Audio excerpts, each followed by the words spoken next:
Good morning students. આજે આપણે ત્રીજા પાઠમાં આગળ જોઈશું.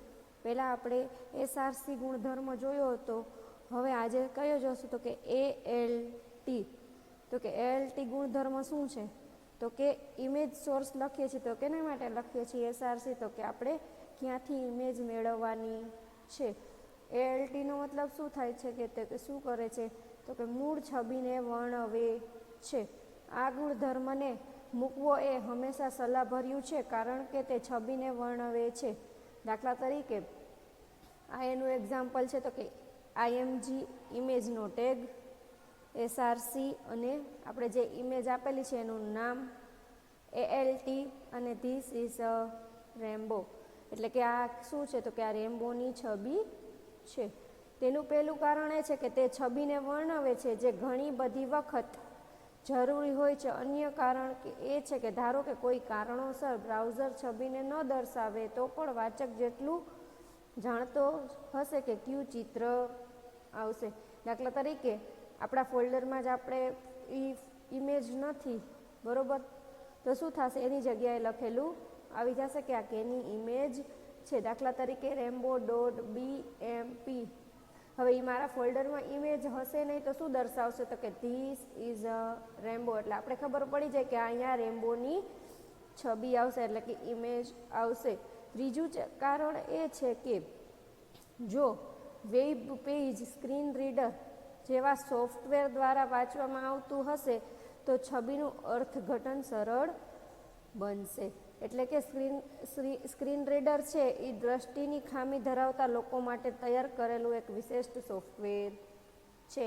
આ છે એએલટી, એનો ગુણધર્મ છે ઇમેજ ટેગનો. હવે આગળ આપણે જોઈએ હાઇટ અને વિથ, બરાબર? એટલે કે ઊંચાઈ અને પહોળાઈ માટેનું ગુણધર્મ છે. તો કે એ કેમાં દર્શાવાય છે? તો કે પિક્સેલમાં દર્શાવાય છે. તો એનું આપણે જોઈએ એક્ઝામ્પલ, ઇમેજ એસઆરસી. પછી આ છે આપણું શું છે? તો કે ઇમેજનું નામ. હવે એએલટી એટલે કે ઇમેજ ના હોય તો શું લખેલું આવશે? This is a Rambo. એટલે કે અહીંયા રેમ્બોની ઇમેજ આપેલી છે. હવે એની આપણે હાઇટ અને વિથ નક્કી કરી શકીએ છીએ ઇમેજની. તો કે અહીંયા હાઇટ છે એ 120 અને વિથ શું આપેલી છે? 180. હાઇટ એટલે કે ઊંચાઈ, ઊંચાઈ એની 120 અને વિથ એટલે કે પહોળાઈ તો કે 180. અહીં વિથ ગુણધર્મ બ્રાઉઝરને જણાવે છે કે વેબ પેજ પર છબી કેટલી પહોળી દેખાવી જોઈએ. હાઇટ ગુણધર્મ એ દર્શાવે કે છબી કેટલી ઊંચી દેખાવી જોઈએ. હાઇટ અને વિથના ગુણધર્મની કિંમત પિક્સેલની સંખ્યાના આધારે દર્શાવવામાં આવે છે. આપણે હાઇટ અને વિથ જોયું, આપણે આપણી રીતે એને સેટ કરી શકીએ છીએ, નાની મોટી કરી શકીએ છીએ હાઇટ અને વિથના ગુણધર્મથી. હવે અલાઇન એટલે આપણે આગળ શીખી ગયા. અલાઇન એટલે શું ઇમેજમાં? તો કે આપણે કઈ બાજુ ઇમેજને ગોઠવવી છે, બરોબર? દાખલા તરીકે આપણી બુકમાં અમુક જગ્યાએ ડાબી સાઈડ હોય છે, બરોબર? પિક્ચર અમુક સાઈડ જમણી બાજુ હોય છે, અમુક વાર વચ્ચે હોય, અમુક વાર નીચે હોય, બરોબર? અમુક વાર વચ્ચે હોય, અમુક વાર સાવ નીચે હોય છે, બરોબર? એવી જ રીતે અહીંયા આપણે એનો ગુણધર્મ આપી શકીએ છીએ કે આપણે છબી ક્યાં દર્શાવી છે, એટલે કે ઇમેજ ક્યાં રાખવી છે. અલાઇન ગુણધર્મ આપેલી છબીને પાનાની અંદર જ અથવા તો છબી ધરાવતા કોઈ પણ એલિમેન્ટમાં ગોઠવે છે. આ માટેનું ઉદાહરણ જો આર્યું ઇમેજ, પછી એસઆરસી એટલે કે સોર્સ એનું ક્યાંથી મેળવવાની છે, chocolate.png, પછી alter this is a Rambo. હવે આપણે આ ઇમેજને ક્યાં ગોઠવવી છે? તો કે મારે રાઈટ સાઈડમાં ઇમેજ જોઈએ છીએ, તો કે અહીંયા align is equal to right, બરોબર? હવે આ કોષ્ટક આપણે જોઈએ તો કે એમાં આપણે શું આપી શકીએ છીએ? અલાઇનના કેટલી કિંમત આપી શકીએ છીએ? ટોપમાં એટલે કે છબીની લખાણની હાલની લીટીના ઉપરના ભાગમાં ગોઠવાય છે. આપણે લખેલું હોય એના ઉપરના ભાગમાં આપણી છબી ગોઠવાય છે. તો કે મિડલ એટલે છબી એ રીતે ગોઠવાય છે કે છબીનો મધ્ય ભાગ હાલના લખાણ પાસે દેખાય છે. આપણે લખેલું હોય ને એની બાજુમાં જ દેખાય છે. બોટમ એટલે છબીનો છેક નીચેનો ભાગ લખાણની હાલની લીટી સાથે ગોઠવાય છે. જે આપણે લખેલું હશે એની બાજુમાં ઇમેજ આવી જશે. હવે લેફ્ટ છબી વિન્ડોની ડાબી બાજુ ગોઠવાય છે. એટલે છબી છે એ ક્યાં ગોઠવાઈ જશે કે ડાબી બાજુ. હવે રાઈટ એટલે જમણી બાજુ આપણી છબી ગોઠવાઈ જાય. બરાબર. હવે આપણે એનો બીજો ગુણધર્મ હજી એક છે તો કે બોર્ડર. આપણી ઇમેજ આવે છે એની ફરતે શું આવશે? બોર્ડર. એટલે કે બાંધેલું હશે નહીં. આ કોષ્ટક છે તો એને આ દેખાય છે ને, આને શું કહેવાય? બોર્ડર કહીએ ને આપણે. બરાબર. ફરતે કિનારી ગુજરાતીમાં કહીએ તો. બરાબર. એનું આપણે ઇમેજને પણ ફરતે કિનારી એટલે કે બોર્ડર આપી શકીએ છીએ, જેથી આપણે કેવી લાગે તો કે આકર્ષક એટલે દેખાવામાં સુંદર લાગે. સામાન્ય રીતે છબીઓ ચારે બાજુ ફરતે કિનારીએ હોતી નથી, એ આપણે આપવી પડે છે. છબીની ફરતે કિનારી બનાવવા માટે નીચે મુજબનો બોર્ડર ગુણધર્મ ઉપયોગમાં લઈ શકાય. બોર્ડર ગુણધર્મમાં બોર્ડરની પહોળાઈ પિક્સેલમાં દર્શાવાય છે. હાઇટ અને વિથની જેમ બોર્ડરની પહોળાઈ પણ કેમાં આવે છે? તો પિક્સેલમાં. આપણે એની પહોળાઈ નક્કી કરી શકીએ છીએ કે આપણે જે કિનારી છે એ કેટલી જાડી કે પાતળી દોરવી છે. તો કે ઇમેજ, સોર્સ, એલટી, અલાઇન અને border. Border is equal to 20. એટલે કે બોર્ડર કેટલાની જોઈએ? તો કે 20ની જાડાઈની જોઈએ છીએ. બરાબર. આપણે જ્યારે આપણે બ્રાઉઝરમાં ઓપન કરશું અને આ લખેલું હશે ત્યારે આપણી છબીની ફરતે શું આવશે? તો કે બોર્ડર આવશે. હવે એનો ગુણધર્મ હજી એક છે તો કે આઈડી. આઈડી ગુણધર્મ. આઈડી ગુણધર્મની મદદથી તમે છબી માટે કોઈ ઓળખ એટલે કે આઈડેન્ટિફાયર એટલે કે નામ આપી શકો છો.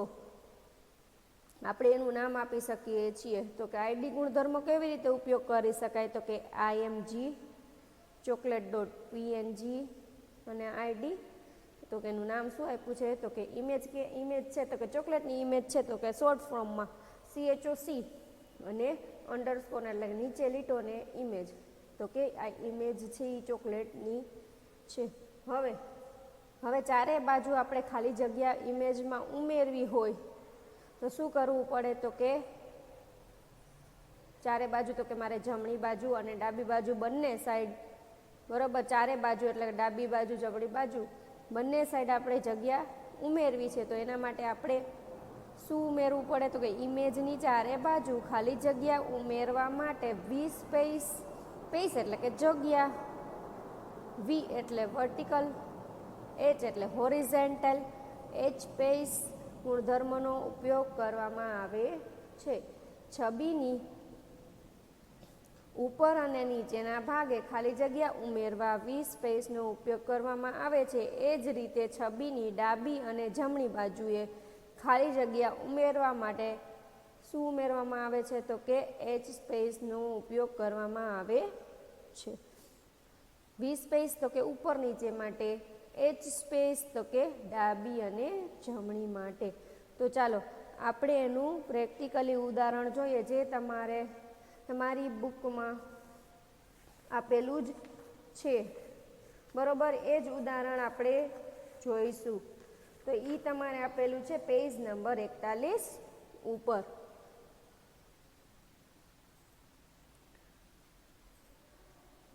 પેજ નંબર 41 ઉપર તમારું ઉદાહરણ આપેલું છે, જે હું તમને પ્રેક્ટિકલી બતાવું છું.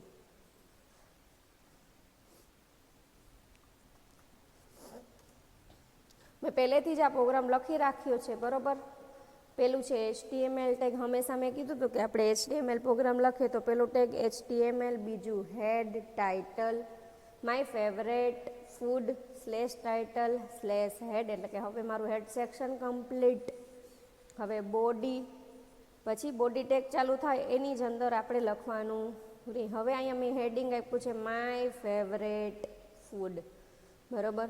હવે H1 U અને ચોકલેટ્સ એટલે કે ચોકલેટ કેમાં આવશે? યુ શું કામ લખ્યો છે? તો કે અંડરલાઇન માટે. અને H1 હેડિંગ માટે.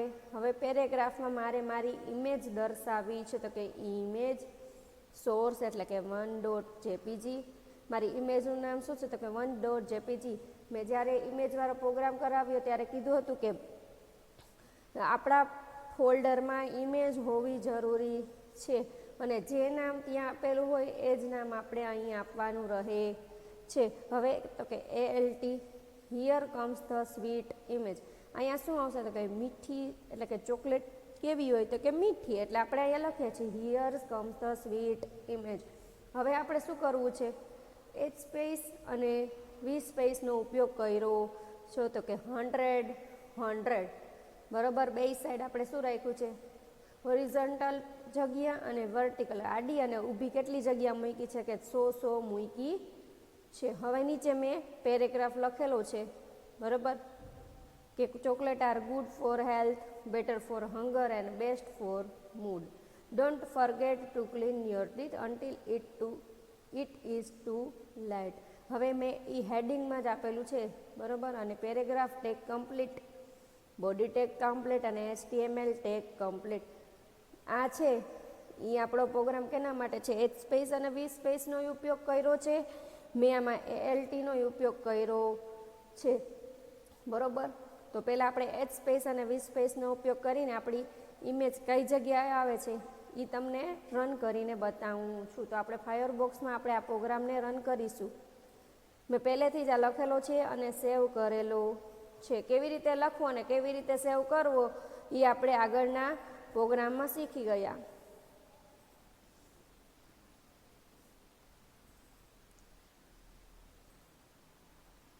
તો સૌથી પહેલાં ફાઇલમાં ઓપન ફાઇલ, સેટ ઉપર ક્લિક, 10th COMP અને આનું નામ આપ્યું છે Image1, એટલે કે Image1 ઉપર ક્લિક અને ઓપન છે.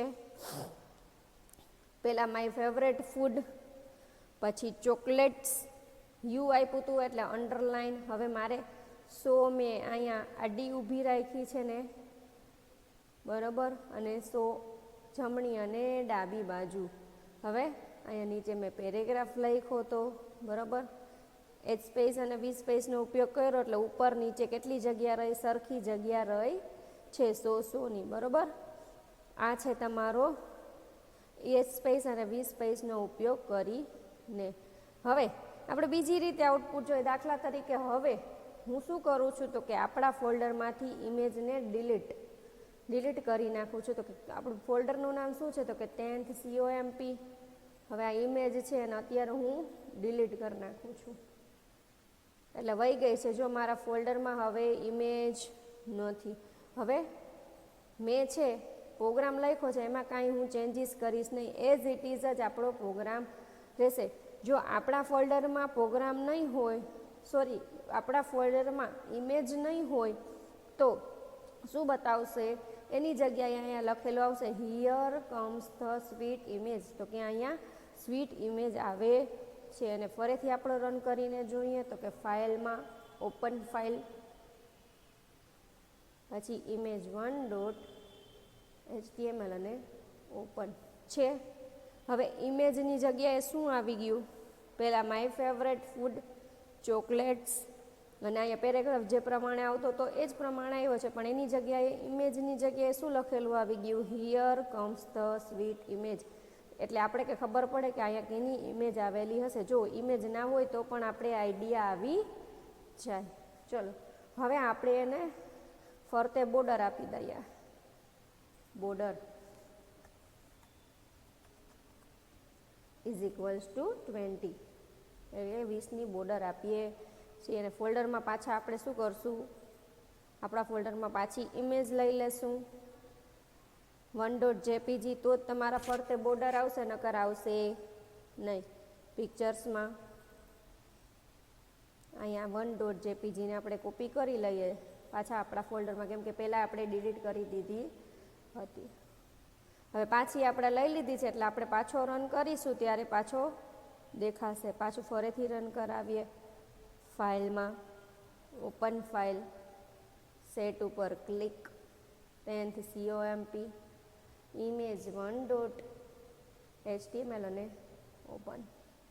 આવી ગઈ પાછી ઇમેજ, બધાને દેખાણું. હવે પાછું આપણે શું કરશું, ફરતે બોર્ડર લેવી છે એટલે જો મેં બોર્ડર ઇઝ ઇક્વલ્સ ટુ શું આપ્યું છે 20. હવે પાછું સેવ અને પાછો શું કરશું, બ્રાઉઝરમાં રન. દેખાણી આપણી ઇમેજની ફરતે બોર્ડર. તો કેવું લાગે, તો થોડુંક આપણું દેખાવામાં સુંદર લાગે, બરાબર. તો તમારે તમારી બુકમાં પ્રેક્ટિકલ બુકમાં આ પ્રોગ્રામ લખવાનો રહેશે. તમારી બુકમાં છે પેજ નંબર 41 ઉપર આપેલું છે, પણ એમાં બોર્ડર ગુણધર્મનો ઉપયોગ કરેલો નથી, પણ આપણે બોર્ડર ગુણધર્મનો ઉપયોગ કરવાનો છે. તો તમારે આ પ્રોગ્રામમાંથી જોઈને ખાલી આ 2 શબ્દ જ લખવાના રહેશે કે બોર્ડર ઇઝ ઇક્વલ્સ ટુ 20, બરોબર. બાકી એઝ ઇટ ઇઝ એટલે કે એ જ પ્રમાણે રહેશે. આ છે તમારો પ્રોગ્રામ, બરોબર, અને આ છે એનું આઉટપુટ, બરોબર. આ તમારું પ્રોગ્રામ, અને પાછું આપણે ફરીથી એનું આઉટપુટ બતાવી દઉં તો કે આ એનું આઉટપુટ બધાને દેખાઈ ગયું. તો તમારે આવી રીતે એનું આઉટપુટ આવશે. હવે આપણે આગળના વિડીયોમાં જોઈશું કે આપણે ઓછા રેઝોલ્યુશનવાળી ઇમેજ કેવી રીતે એડ કરી શકીએ.